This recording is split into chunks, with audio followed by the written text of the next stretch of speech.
Hello friend, સ્વાગત છે તમારું મારી ગુજરાતી રસોઈ ટિપ્સ ચેનલમાં। તો આજે આપણે બનાવીશું સોજીનો હેલ્ધી નવો નાસ્તો। તો ઉનાળાની ગરમીમાં તમને જમવાનું બનાવવાનો કંટાળો આવતો હોય તો આ સોજીનો નવો નાસ્તો તમે ઘરે ઓછા તેલની અંદર ઝટપટ બનાવીને ખાઈ શકો છો। ચલો સોજીનો હેલ્ધી નાસ્તો બનાવવાનું શરૂ કરીએ।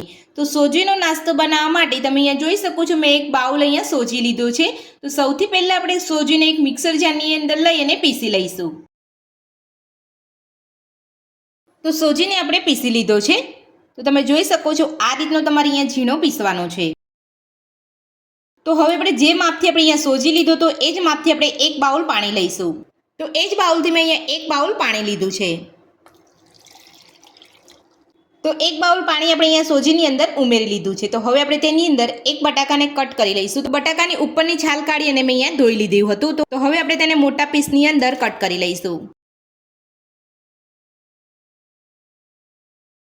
તો બટાકો આપણે અહીંયા બાફેલો નથી લેવાનો, આપણે અહીંયા કાચો બટાકો લેવાનો છે। તો બટાકો કટ કરી લીધા પછી હવે આપણે તેની અંદર નાનો એક આદુનો ટુકડો લઈશું, તેને પણ આપણે અહીંયા નાનો કટ કરી લઈશું। સાથે જ આપણે તીખાસ માટે મેં અહીંયા 3 મરચાં લીધા છે। તો તમે તમારા ટેસ્ટ પ્રમાણે મરચાંનું પ્રમાણ વધતું ઓછું કરી શકો છો।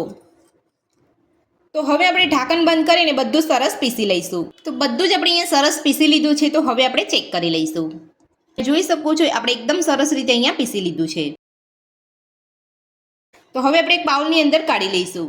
તો બધું જ પીસીને આપણે એક બાઉલની અંદર કાઢી લીધું છે। તો હવે આપણે તેની અંદર ઝીણી સમારેલી ડુંગળી ઉમેરીશું, સાથે ઝીણા સમારેલા કેપ્સિકમ ઉમેરીશું, ઝીણા સમારેલા ટામેટાં ઉમેરીશું, લીલા ધાણા ઉમેરીશું, 1 ચમચી જીરું ઉમેરીશું, સ્વાદ પ્રમાણે મીઠું ઉમેરીશું। હવે આપણે બધું સરસ મિક્સ કરી લઈશું।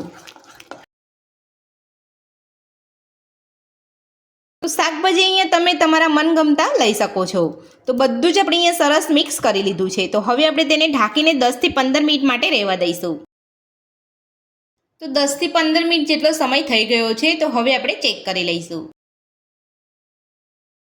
તો આપણે નાસ્તાનું ખીરું એકદમ સરસ રીતે અહીંયા સેટ થઈ ગયું છે। આ રીતે તમે અહીંયા 10 થી 15 મિનિટ માટે ઢાંકીને રહેવા દેશો તો તમારો સોજી એકદમ સરસ રીતે ફૂલી જશે અને તમારો નાસ્તો પણ એકદમ જાળીદાર બનશે।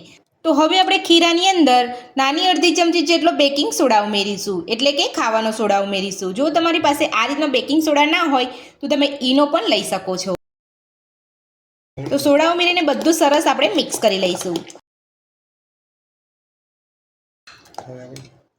તો બધું સરસ આપણે અહીંયા મિક્સ કરી લીધું છે। તો હવે આપણે ખીરામાંથી નાસ્તો બનાવી લઈશું। તો નાસ્તો બનાવવા માટે મેં અહીંયા ગેસ ઉપર એક વઘારિયું મૂક્યું છે। તો હવે આપણે તેની અંદર 2 ચમચી જેટલું તેલ ઉમેરીશું। હવે આપણે તેલને થોડું ગરમ થવા દઈશું। તો જો તમારી પાસે આ રીતનું વઘારિયું ના હોય ને તમારી પાસે નાની કઢાઈ હોય તો તમે એની અંદર પણ તમે નાસ્તો બનાવી શકો છો। તો તેલ આપણું અહીંયા ગરમ થઈ ગયું છે। તો હવે આપણે તેની અંદર નાસ્તાનું ખીરું લઈ લઈશું અને નાસ્તો બનાવી લઈશું।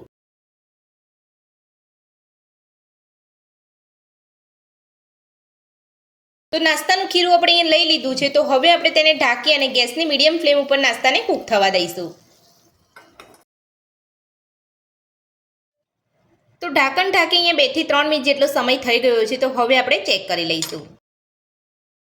તો તમે અહીંયા જોઈ શકો છો નાસ્તાનો કલર બદલાઈ ગયો છે। તો હવે આપણે તેને પલટાવી લઈશું। તો જ્યારે પણ તમે આ રીતે નાસ્તો બનાવો ત્યારે તેનો કલર બદલાય ત્યારબાદ તમારે અહીંયા નાસ્તાને પલટાવવાનો છે। તો હવે આપણે હળવે હાથે ચમચીની મદદથી પલટાવી લઈશું।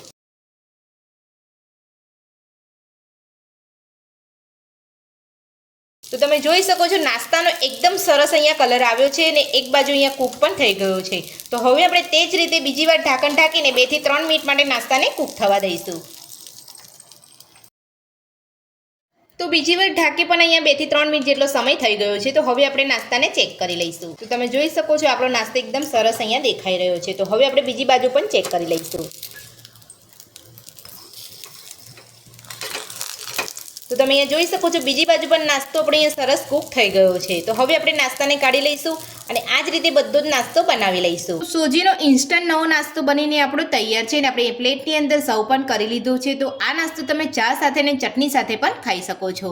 તો સોજીનો નવો નાસ્તો બનાવવાની રીત તમને મારી કેવી લાગી મને કોમેન્ટ બોક્સમાં જરૂરથી જણાવજો અને મારી આ રીતથી ઘરે બનાવવાનું એકવાર જરૂરથી ટ્રાય કરજો। રેસીપી પસંદ આવી હોય તો વિડીયોને લાઇક કરજો, ચેનલને સબસ્ક્રાઇબ કરજો, તમારા મિત્રોને જરૂરથી શેર કરજો।